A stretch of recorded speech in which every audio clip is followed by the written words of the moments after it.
Hello everyone, আজকে আমি আলোচনা করব প্লাসেন্টা নিয়ে। আচ্ছা, আমরা সকলেই জানি যে ইউটেরাসের উপরে কিন্তু প্লাসেন্টা থাকে, আর এই প্লাসেন্টা কখন আউট হয়? বাচ্চা ডেলিভারি হওয়ার পর। তো আজকে আমি আলোচনা করে নেব প্লাসেন্টাতে কীরকম কী স্ট্রাকচার থাকে এবং কটা সারফেস রয়েছে।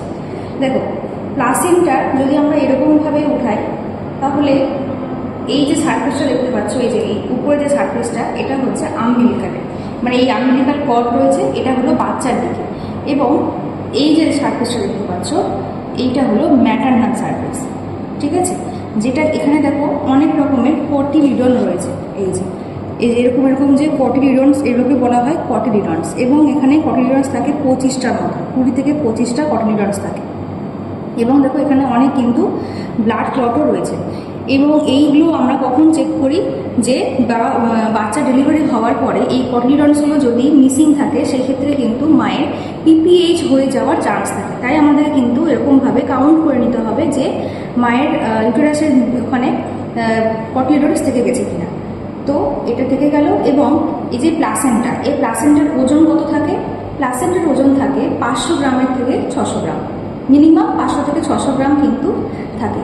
আচ্ছা, এইখানে বলি কথা যে এখানে যেগুলো রয়েছে এগুলো এটা হচ্ছে আম্বিলিকাল কর্ড, এটা হলো আম্বিলিকাল কর্ড। এবং এই আম্বিলিকাল কর্ডে কি থাকে দেখো, 3টে জিনিস থাকে। ঠিক আছে, যদি একটু কাছ থেকে দেখতে চাই সেক্ষেত্রে হবে 2টো আর্টারি এবং একটা ভেন। এখানে আর্টারি কোনটা বুঝতে পারছি, দেখো এই দিকের এই 2টো জিনিস হলো আর্টারি, 2টো হলো আর্টারি। এবং এই যে বড় অংশটা দেখতে পাচ্ছ সেটা হলো ভেন। 2টো আর্টারি এবং ভেন। এবং এই আর্টারির কাজ কি? আর্টারির কাজ হলো বাচ্চার শরীরে যত রকমের যে অপরিষ্কার জিনিসপত্রগুলো, সেইগুলো আমাদের এই আর্টারির মাধ্যমে মায়ের শরীরে যায়। আর ভেনের কাজ কি? ভেনের কাজ হলো মায়ের কাছ থেকে বাচ্চাকে অক্সিজেনযুক্ত ব্লাড দিয়ে দেওয়া। তো এইটাই ছিল আজকে। আর এই প্লাসেন্টার কী কাজ? আমরা তো সমস্ত কিছু সারফেস জেনে নিলাম। এটা হলো ম্যাটারনাল সারফেস, এটা হলো বাচ্চার যে আম্বিলিকাল সারফেসে, যেটা বলছে আম্বিলিকাল কর্ডের আশেপাশে যেটা রয়েছে সেটা হলো বেবি সারফেসের মধ্যে পড়ছে। এবং এইটারে কি বলছে, এটার ভিতরে কি থাকে? এটার ভিতরে থাকে হোয়াইট স্টোন জেলি। ঠিক আছে, এই যে আম্বিলিকাল কর্ড রয়েছে, এই আম্বিলিকাল কর্ডে হোয়াইট স্টোন জেলি থাকে। এবং এই আম্বিলিকাল কর্ডে এরকম কিন্তু অনেক রকমের অ্যাবনর্মালিটিস দেখতে পাওয়া যায়, যেটাকে বলা হয় ট্রু নটস বা ফলস নট। কিন্তু এই যে এটাকে যেটা আমরা বলি, এটা কিন্তু একটা ট্রু নটস থাকে, এরকম কিন্তু ফলস নটও থাকে।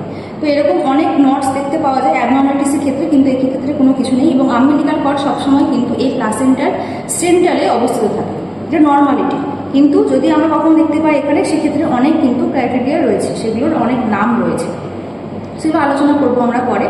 তো প্লাসেন্টার কি কাজ সেটা দেখে নিই। প্লাসেন্টার কাজ হলো কি, যে বাচ্চাকে বিশুদ্ধ রক্ত দেওয়া, অক্সিজেনযুক্ত রক্ত দেওয়া এবং পুষ্টি দেওয়া, খাবার দেওয়া। ঠিক আছে, এবং বাচ্চাকে যে কোনো রোগ প্রতিরোধ থেকে বাঁচানো, এটাই হচ্ছে প্লাসেন্টার কাজ। তো আজকের ভিডিও এতটাই, এরপরে দেখা হবে নতুন।